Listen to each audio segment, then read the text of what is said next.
Rachel McCord, executive producer, host, and creator of the McCord List Today.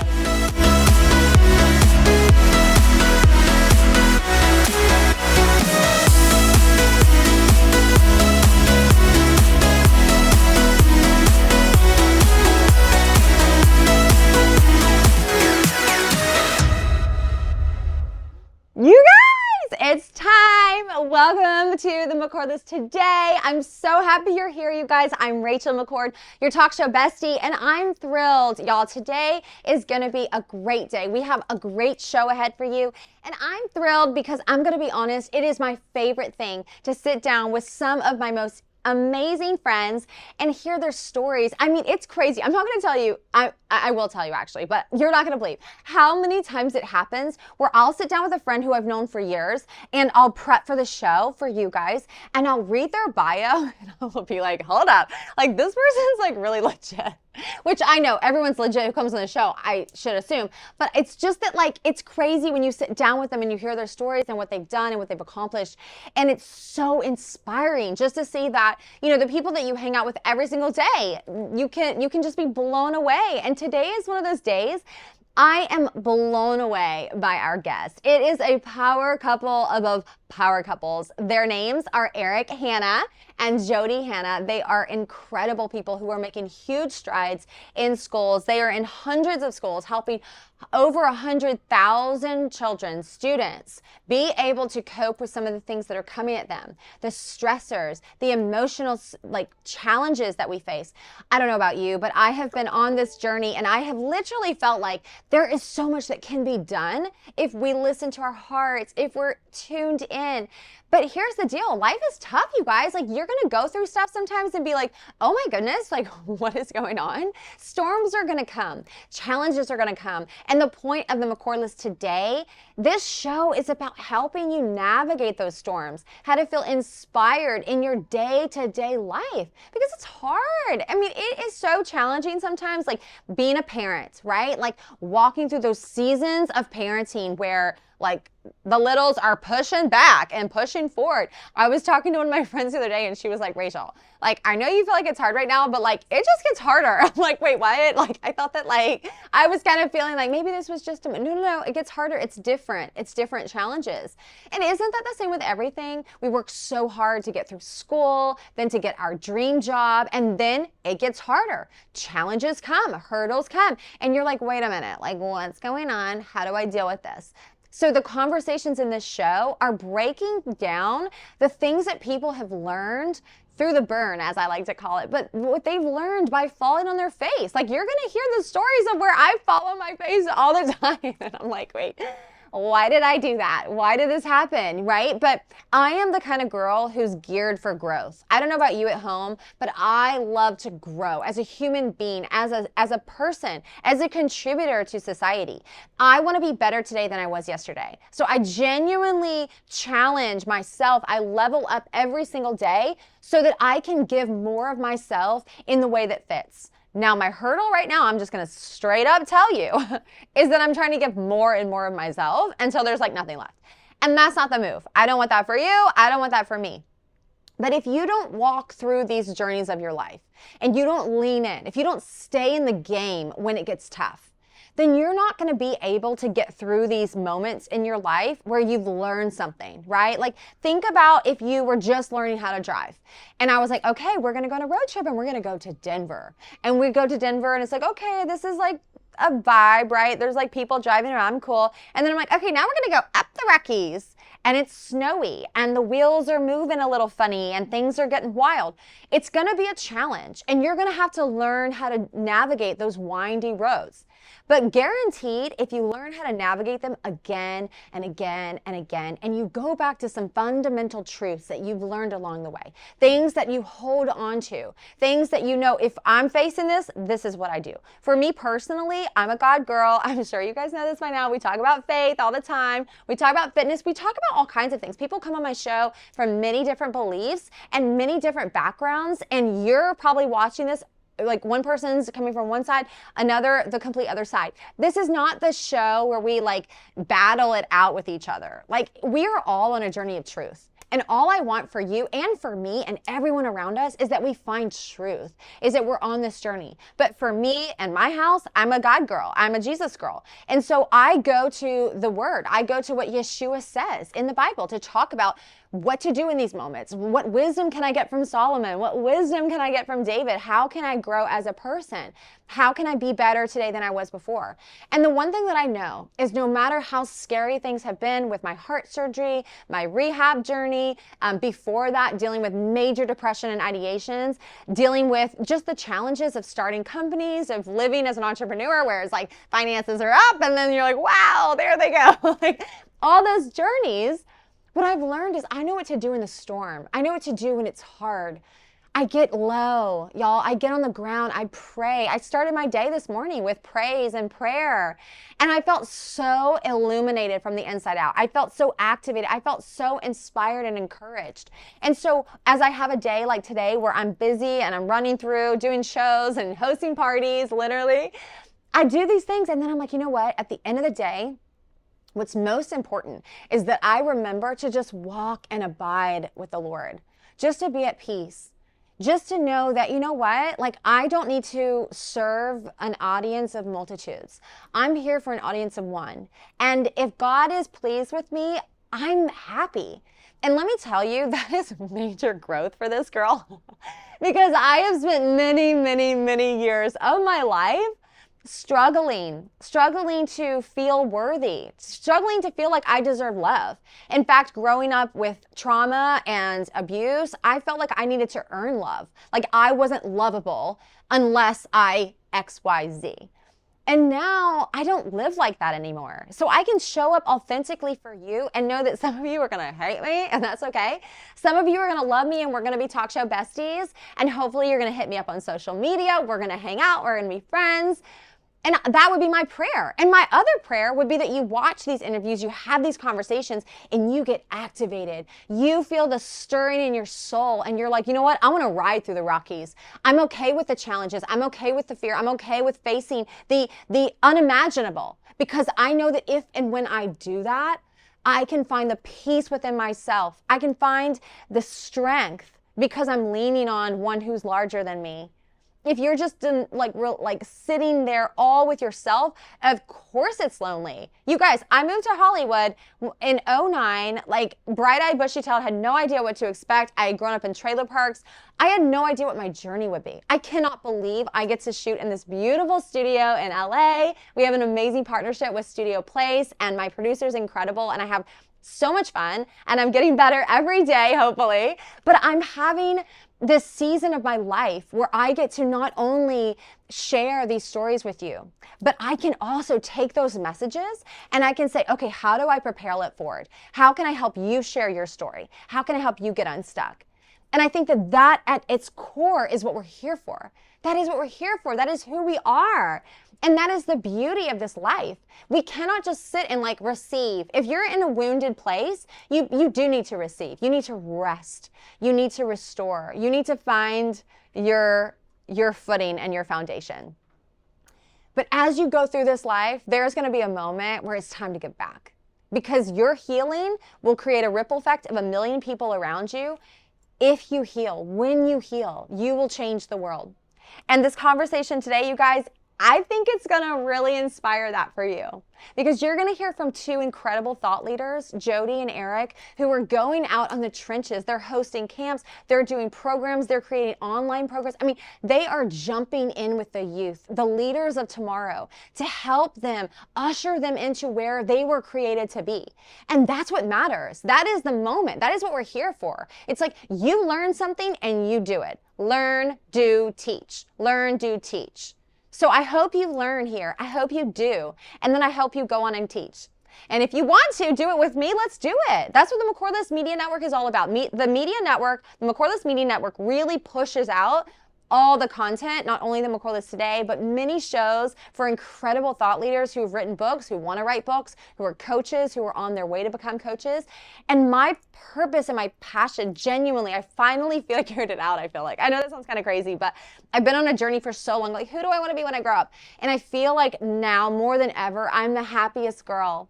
because every day I get to sit down with incredible humans like yourself, and I get to speak life into you. I get to tell you that what you have to say matters and to not give up. If you feel like God is telling you to share a story, you feel this burning within you, it is time. You've got to get unstuck. You've got to get comfortable in the uncomfortable. Don't be afraid, because you are here for such a time as this. I will tell you, as a girl whose heart has started twice in her lifetime, that you don't know how many heartbeats you have. And I don't want you to waste one. I know that one day I will pass on from this planet, but I hope these messages will lead on.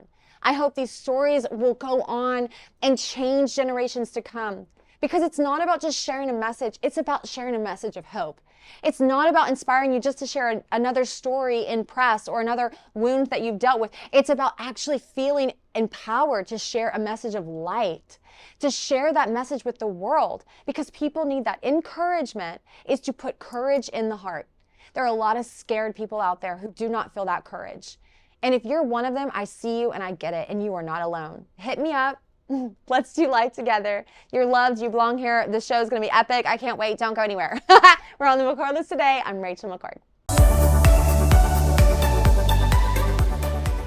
Welcome back to the McCord list today. I'm Rachel McCord, and I'm so excited, you guys. As I promised, we are going to get into my favorite topic, all about mental health. We are sitting down with Eric Hanna. Hi. Hi. Oh my gosh, it's so nice to see you again. You are the founder and CEO of Ambassadors of Compassion. Yes. You've had over 100,000 kiddos come through this program. I just say kiddos because I'm a mom. I feel like you're just supposed to say that.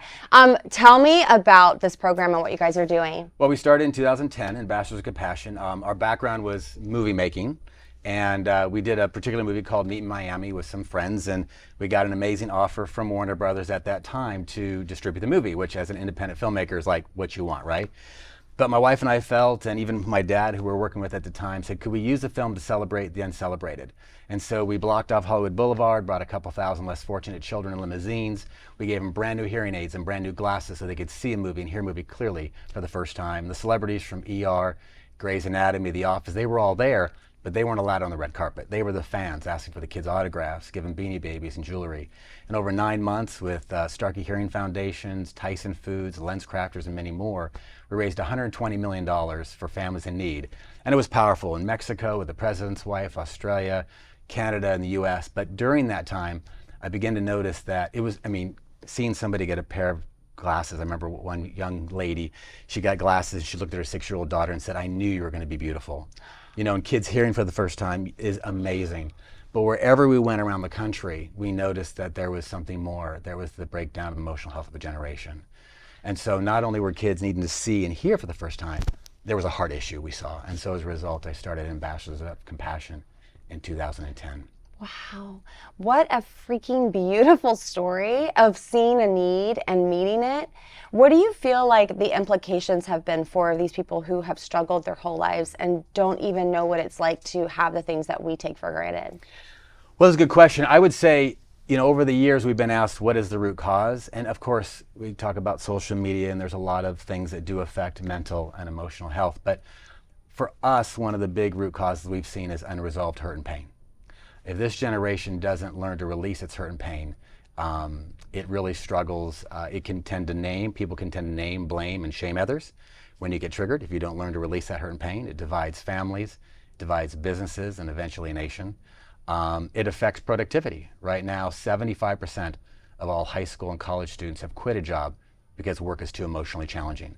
Now, if we don't change that in the next 7 to 10 years, from every partner we work with, from Kaiser Permanente on, if we don't change that, we'll have an unrecognizable workforce and an unrecognizable nation. So there's a lot of contributing factors, but unresolved hurt and pain is a big one. And when you learn how to forgive, in Ambassadors we teach kids, one of the things we teach is face it, release it, replace it. When you learn how to forgive and you release that hurt and pain, grades improve, relationships improve, your focus improves, mental health improves. So we see that as not the only thing we do with Ambassadors, but a big contributor is unresolved hurt and pain. Wow. I've done a lot of studying just as a mom to see the implications of children growing up in a broken family. Yeah. And sadly, it feels more normal now that someone would come from a broken household than their parents being together.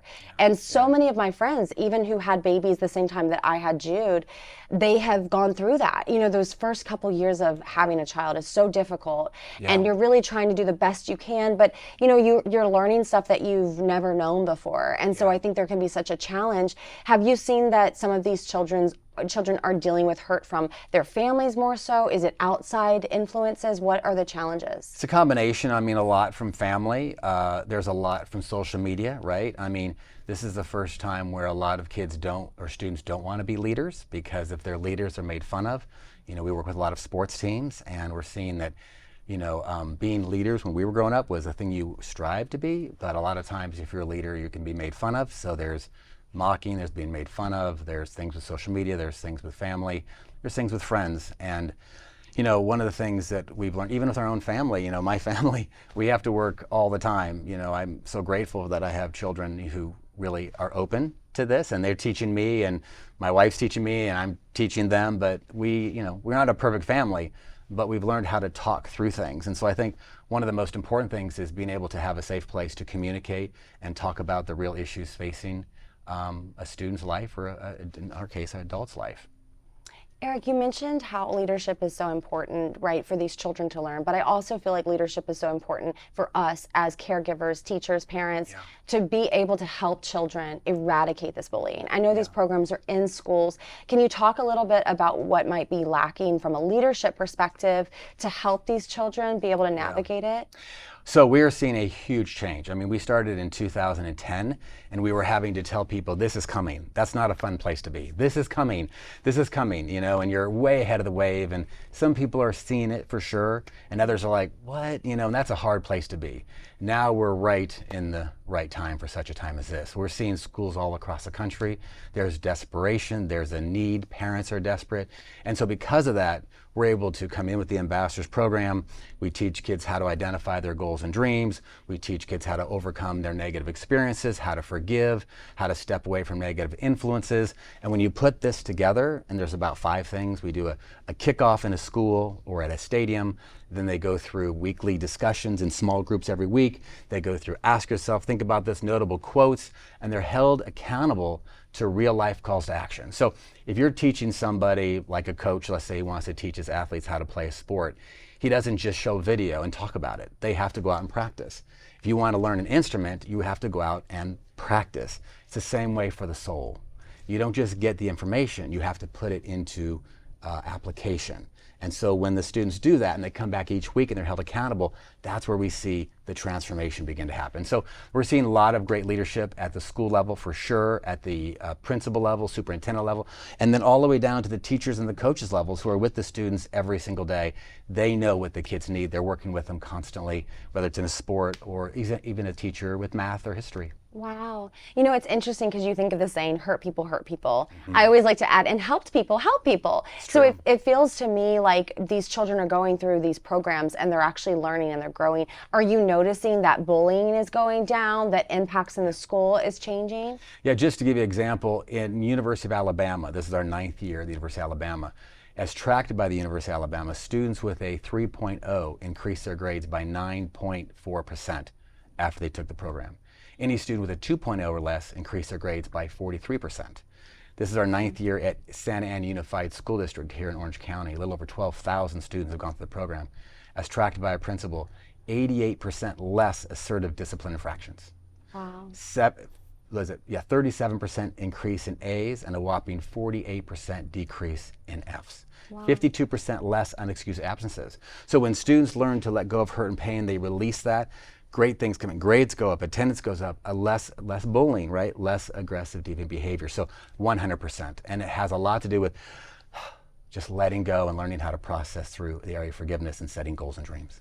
Yeah, and it feels like if I'm able to process these feelings and let that go and then have better grades, I'm doing better in school, I feel like a winner. I have hope in my heart and I can take that into the world. It'd be so exciting to see the transformation that happens in the adult life, because when you're struggling in school and you just take on that label, it's like in my house, I'm like a no label world. Like you cannot be like, oh, like that person's bad. Even like on shows, even when there's like a clear bad guy on a show, I'm like, well, we don't know his heart. It's not our job to judge. We don't label, we don't blanket, because the problem I've noticed, even like with people that I love very dearly, very close to me, they'll struggle with being like, oh, like if I bring up something, it's like, oh, I'm a failure, or I'm bad at this, or it's like, no, this is a moment we missed the mark. Right. We can make something different.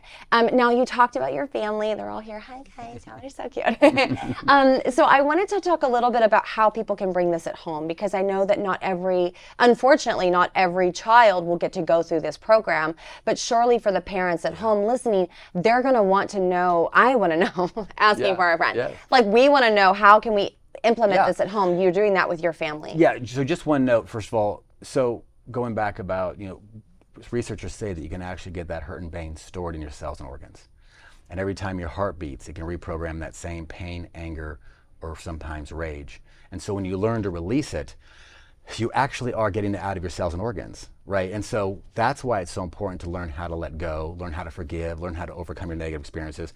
Why a person changes, it's not because they intellectually decide they're going to be free of those things. There is a process, and when you teach that process through Ambassadors of Compassion, that's why we see remarkable things happen.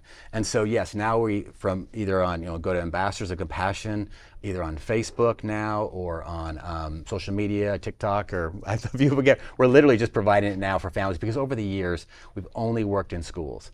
And so I've had parents say for so many years, you're not in my school. Where can I get this? And the answer was like, I'm sorry, you can't. But now we're actually making it available to families and for their children as well. This is incredible. And I think it's so great when you know that there are programs for your children with leaders who you trust. It's so nice to have you on the show, because I feel like our viewers can see and learn and hear from you and how you're learning and growing and then helping make an impact in the world. What do you think that is needed most in the world right now?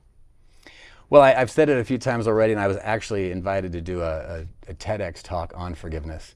But I believe that if we can learn to forgive, someday I'd love to have a national day of forgiveness, right? Where everybody decides that they're going to let go and forgive somebody who's hurt or offended them. But I believe politically, I believe some of the biggest division we have in our country and our families is the inability to know how to release that hurt and pain, right? We're always going to get hurt. We're always going to get offended, right? But if we can learn how to let it go, right, it won't control us. And so I think that's one of the biggest things. I think if the world, starting with our own nation, could learn how to forgive, starting with their own families, and then in business, because we get hurt in our jobs, and then as a nation, I believe that would be a radical change for our country.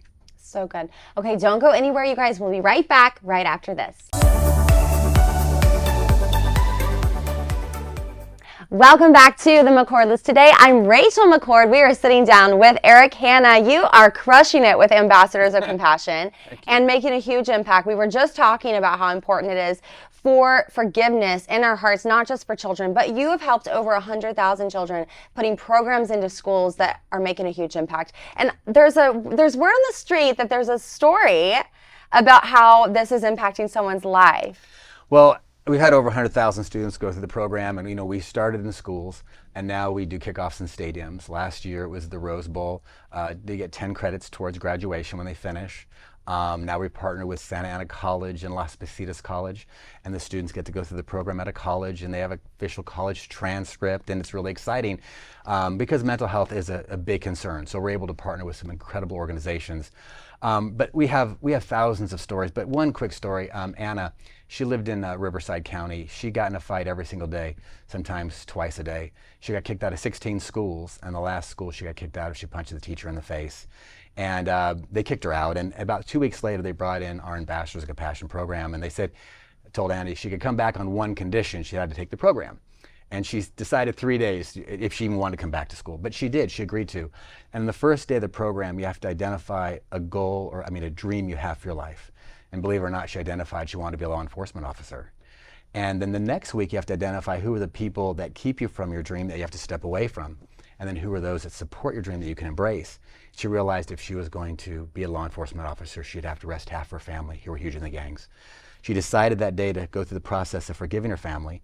She went on to graduate with a 4.0, went on to University of Alabama, graduated with honors, and then my wife and I had a chance to produce the Lombardi Awards for CBS a few years back, and we had Rudy from the movie give her the Ambassador Compassion Leadership Award for Perseverance, and she's now becoming a law enforcement officer. But the reason why I say that is the soil's good, metaphorically, but sometimes there's stones, sometimes there's weeds. It's emotional because you see a lot of good kids, though, but they have a lot of hurt, right? So that's the stones, that's the weeds. But when you can teach them, we don't save them, we teach them how to save themselves. And when they go through that process and they learn how to remove the stones and the weeds from their own life, that's why we see such great results. And it's very exciting, very encouraging. It's very hard work what we do. We do get tired, but the reward is great. So it's definitely worth it. It's so important. I know we were talking before we started filming about how tired we get. And it's so wild. I feel like for myself, like I grew up, this is so dear to my heart because I grew up struggling with a lot of depression. I didn't even know what depression was. I just knew that I was like, some things with me when we met for the first time. Yeah, I would just like lay in my bed and like watch the time tick by. And now I do it in the studio. It's a little bit more fun because I'm making sure my segments are on point, but then it wasn't fun at all. And I remember being like 12 years old, about to turn 13. I begged my mom to let me get a job. I had to lie about my age, sorry guys, because I was like, I got to get out of the house. And I think about how you're talking about them identifying that dream within their heart. Sometimes you need something to hope for. Yeah, you need something to push for. For me, I kind of like injected a future career, a future dream into that hope. It helps. It does. It helps so much. And then, now I lean on that so much. The systems that I've put into place, the things that I've learned. Yes. I realize, oh my goodness, like there is so much that you can do and change. But I think having that future goal is impactful. It is so important. Matter of fact, researchers say that 95% of anybody who ever has a dream quits along the way because nobody ever told them that obstacles, delays, and detours are part of that path. So when we have a dream, we don't visualize the problems and the delays, right? And so when they come, we think, oh, I must have the wrong dream and I must have the wrong vision. But the reality is obstacles, delays, and detours are every path to greatness. Nobody gets to greatness without them. And it usually means you're on the right path. And so telling young people, hey, that means you're probably on the right path is so much stronger than only having 5% quit, because people don't know that that's part of the journey. And so also tied to what you said, having that dream and talking about your dream and hanging on to it, if you have that dream, then you may not want to do drugs. You may not want to do this. You may not want to get involved in bad behavior or poor choices that will keep you from getting to your dream. But if you don't have a vision, then many times those things, you're more susceptible to those things coming into your life. So thank you for sharing that. Thank you. And thank you for what you just said, because as you were talking about the delays and obstacles, I saw them as the stones and weeds that you guys are helping people resolve. Because when we're trying to achieve something, we're really just trying to have the best life we can. We come into this world, these perfect little sweet baby beings, and we just want to feel loved, seen, known. And then we get into the world and we get these obstacles along the way. I know we have a video, and then coming up next is your wife. Yes. What? It's 2 for 2? She's a rock star. Oh my gosh, I'm so excited. Okay, don't go anywhere, you guys. We're going to check out this video, and then we're going to come right back with Jody Hanna.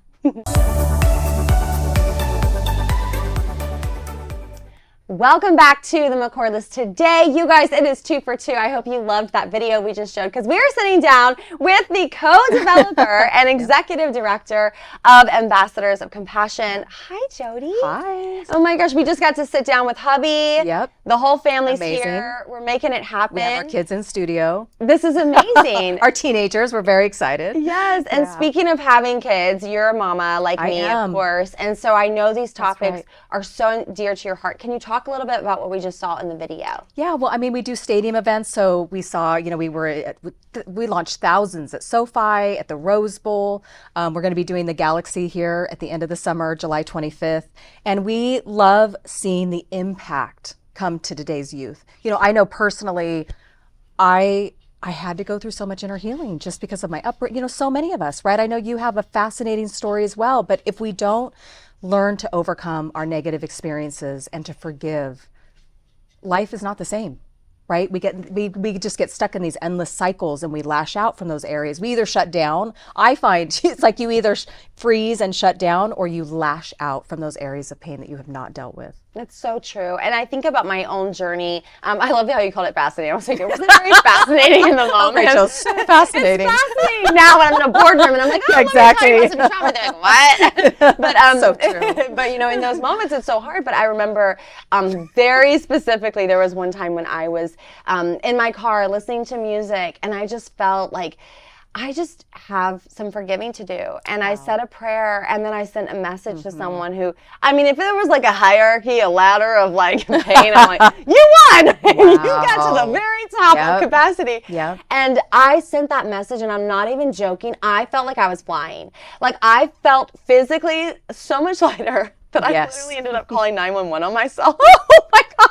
I thought I was dying. I was like, I feel so light. Actually, I felt really light. I actually might feel too light. Am I still in my? It was really the power of forgiveness. The power of forgiveness. Like it was so wild. They came back. They're like, no, you're fine. I'm like, oh, I guess I just had a lot carrying. You know. Wow. So it's really a physical feeling of a spiritual choice. That's right. And it transforms you. And I think about as a parent how many times we watch our babies have to go through hard things. No matter how old they get, they're always our babies.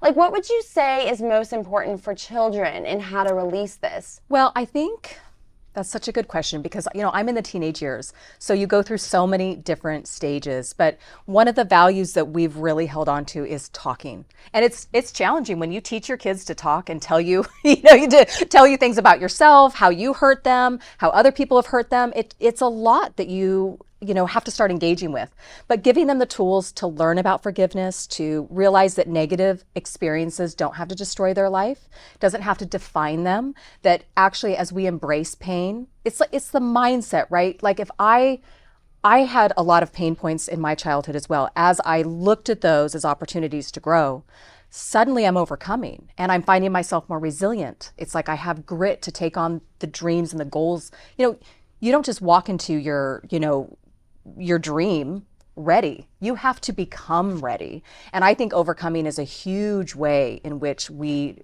are able to take on the challenges that come with our goals and our dreams. So teaching our kids that, as they go through different stages, it's like we've had to forgive each other in our family. And then, you always have to forgive. We actually really talk about a forgiving lifestyle because I think especially in today's world, we're always having to forgive, whether it's small or big. But it's huge. It's a foundation for the way to live life. I couldn't agree more. And I love that you called it a forgiving lifestyle because I think that really is it. You need it when you're in the grocery store. You need it when you're watching the news. You need it all the time. Right. And I think just remembering as you're scrolling through social media, like the truth is that like if you feel any type of way that's not great about a person on the other side of it, we just need, like for me, I just pray for them. Like that's like my flow because I'm literally like, bless them, pray, whatever you do. Like it's just important to like send love in that space because I look at it like those are like little closets and corners and gardens in your soul. Right. So if I'm letting something take root, then I'm actually not flushing that out. But by saying a prayer for them, I'm actually flushing that out of me and blessing them. And I've had those moments where, of course, like living in Hollywood, like, I like if I was like, if you just moved to Hollywood, my one rule is like, don't make any enemies. Like, don't do that because like you never know like where things are going to go. It's a small town. It's a small town. And it's so funny because I'm from Georgia. Like I just try to be genuinely nice. So, but along the way, especially my sister in entertainment, you meet people and you kind of feel a little used along the way. And I remember there were seasons of my life where I would start to feel like someone's kind of taken advantage, but then you take that back and you're like, wait a minute, like there's something bigger here. That's right, because we can't control others, ever, really. We can control ourselves, right? So I love that you said that because forgiveness it's oftentimes for our own health, for our own heart, so that we can actually love people better. We can love that person that hurt us better, right? I love what you said where it's like you were floating to the sky once you got rid of that because forgiveness, it really does just cleanse us and it helps us, really interact with people and love people in a powerful way. And I think today's generation has to be equipped with these tools and we all have to come alongside. That's why we're so excited about our digital product that really walks through the practical steps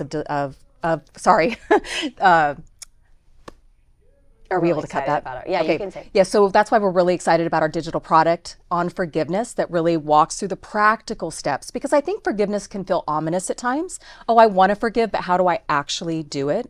And so we go through a process of face it, release it, replace it, and it gives a practical guide. Oh my goodness. Okay, I have to get into all of that. We'll be right back after this commercial break, you guys. I'm Rachel McCord on the McCord List today. Don't go anywhere. We're about to get into it.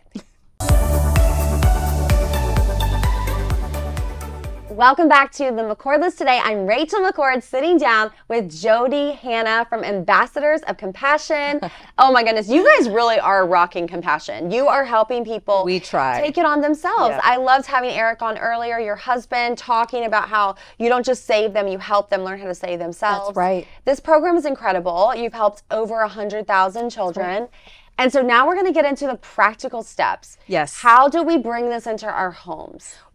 We are passionate about actually giving steps, because I think inner healing it really can just be that ethereal, ominous, like everybody knows they've got areas in their heart that they need to overcome, people they need to forgive. But the practical steps is where we really start to break it down. And so like with forgiveness, we have it face it, release it, replace it. And it really came from Eric and I soul searching. How have we gotten free of things? How have we really forgiven these people that I didn't know how we were going to forgive, right? Some of those wounds are so deep. How do you actually forgive? And the key is you have to feel it in order to heal it. So you have to be willing. I think forgiveness is one of the most brave things we can do, because you really do have to deep dive back into your pain. And then once you really release it, then you have to replace it as you go through life. And so we walk that through in our guide on how to forgive. Wow, that's so beautiful. And I love what you were saying about having to face it, because I think sometimes we feel, if I go into this storm, I'll never get out. That's like, right. how many times have you felt yourself just like ugly sobbing? Yes. And you're like, I don't know what to do, but there really Right. is a pathway out. There is a pathway out, and many times those tears are such a gift, because if we really, that's so much, that's a part of releasing it, right? There's actually scientific healing as we cry, and it balances us. I think our culture today is all about avoidance, and we have to turn it back into facing. So as we face, we become stronger. As we face, we're able to release it because we're able to feel it.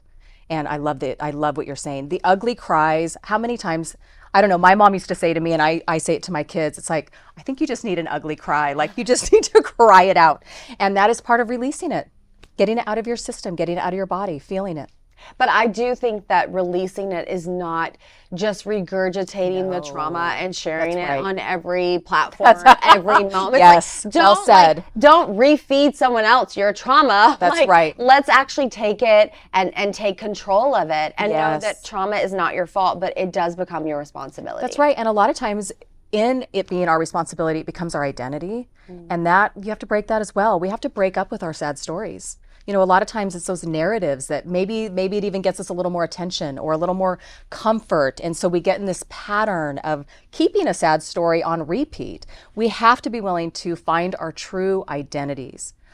I think that is so key, because if you're not really willing to step into the new, it's hard to let go of the old. 100%. Now, you are a mama of a boy and a girl. That's right. So you've probably seen, of course, I've heard, I only have my one son, and he's more than I could ever hope for. He's my dream. But I know that for me, it's very important that I help my son learn how to process his emotions. Because I think the world kind of tells men, hold it, like, be strong, like, don't be this, don't be that. And it's so sad, because I'm like, I actually see my son, he's so sensitive. Growing up as a woman, like, in a house of pretty much all girls, like, I'm the youngest of 3 girls, everybody's like, there's so much female going on. And all my friends being like very strong personalities, it's really like, actually, like, almost like a message I didn't get until I became a mom of a boy, of how sensitive boys are. Yes. Can you speak to how you've seen it as a parent with boy and girl life? Yes. I 100% agree. My boy has had a tender heart from the day he was born. I think his dad, right, who we just heard from, has really a big heart, an emotional heart. Boy, just because you are a boy does not mean that you do not have a big heart that needs to know how to process it. Especially, my son's even a volunteer firefighter. He's worked in fatality situations where he's had to process. I love men and raising a boy into a man who knows how to process their emotions, who knows how to steward their heart, who knows how to not harden their heart when bad things happen. And so absolutely, it's critical that we teach our boys that it's okay to feel, it's okay to heal, it's okay to love well, to know how to guard your heart, but not get stuck in shielding your heart too much, right? I think a lot of men shut down or they don't know how to process. So it's huge as a mom to get in there with them and teach them how to heal and feel and love well. I think that's what we need as men today, right? Yes. Now, what do you feel like moms really could do right now in their homes to help instill that, help our children grow into all that they were created to be? I think having conversations, deeper conversations, getting to the heart level, and then tuning into when your kids feel off. You know, maybe it's what's going on today. Did something happen? You know, I'm a mom of teens. There's a million situations I wish I could go back and parent differently. I think every single mom feels that. But at the end of the day, I go, you know what? My kids talk to me. They talk to their dad, my husband. They talk to their friends.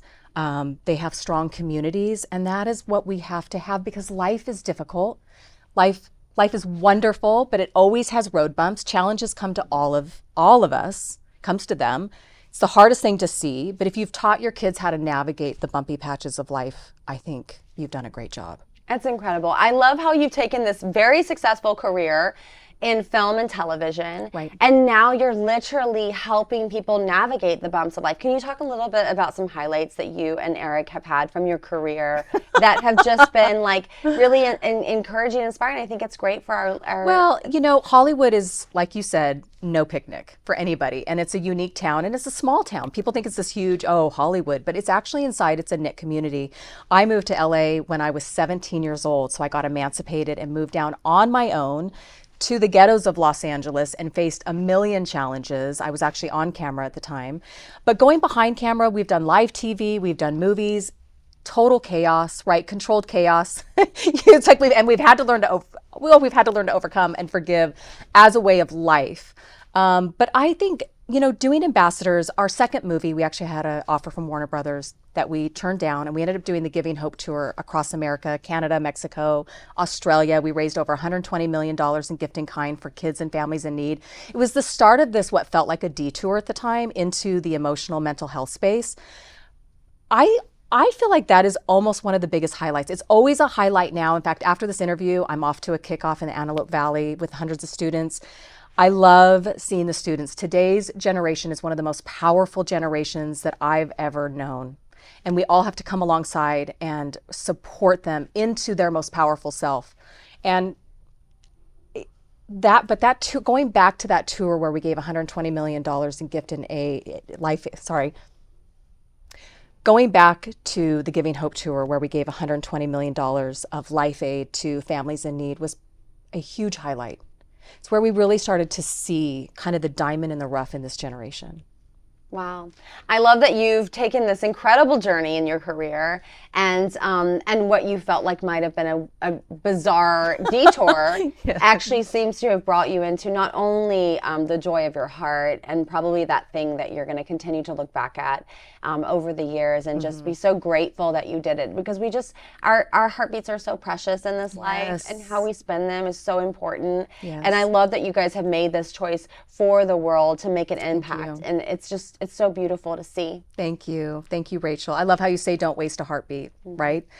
Every heartbeat matters, every life matters, and every moment counts. Yeah, 100%. It's why I started my Holy Spirit vibe. I love it. I was literally like, I got to bring some love into the world and make an impact. You're because doing I it. think we just thank you so much. I think the lesson that I've continually had to remind myself is that we all have a platform, and your platform might not be the platform that you think it's going to be. Right. It might not be the thing that you thought you were being called to, Right. but you can still come alive in that and use every heartbeat to make an impact, even just to show someone a smile, show someone kindness, just show them that you're there with them, because you never know how much it costs someone to show up. You never know how much it costs right. someone to push through the adversities in their life. That's and right. I do think that as the world becomes faster and faster and the Yes. pressure is higher and higher, there's more of a call and need for this encouragement and love and light in the dark moments. That's right. In the everyday moments throughout our days, it's critical. You know, I love that saying, be kind to everyone, for you don't know what battles they're facing. So many times when people are doing something where, you know, it hurts or they need forgiveness, it's because they have their own struggle going on. And if that's really where ambassadors of compassion, that we can show this world compassion. Thank you so much. Thank you for being here. Thank you, Rachel. Thank you for So bringing good the whole to see family. you. I It's know. so good to see you. I'm so excited. Thank you. you. This was amazing. Thank you guys so much for tuning in. That is our show on the McCord List today. I'm Rachel McCord. I cannot wait to see you next time. Be sure to check out Ambassadors of Compassion and see how you can be an ambassador of compassion in your world, no matter how small or big that platform is. Use it, love the world, and show a little bit more light in all that you do. I'll see you soon.